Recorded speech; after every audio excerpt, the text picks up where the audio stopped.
सकता था यह युद्ध। मैं तपस्विनी गांधारी तुम्हें यह शाप देती हूँ।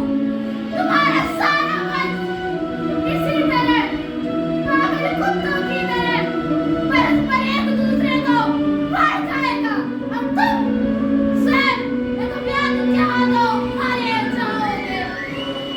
प्रभु हो पर मारे जाओगे पशुओं की तरह। माता प्रभु हूँ या परात्पर पर पुत्र हूँ तुम्हारा। तुम माता हो मेरी, शाप यह तुम्हारा स्वीकार है। अरे ये मैंने क्या कर दिया? तुम्हें शाप दे दिया? तुम तो प्रभु हो ना, तुम तो मुझे रोक सकते थे। माता जो नियति में पहले से ही निश्चित हो वो तो होगा रहेगा। आपका शाप तो बस एक माध्यम है। मैं कृष्ण ईश्वर होते हुए भी किसी के भाग्य में दखल नहीं दे सकता।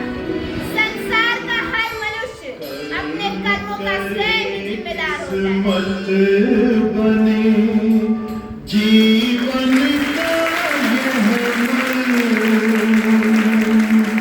साईं तेरे हाथ में, तेरा अपना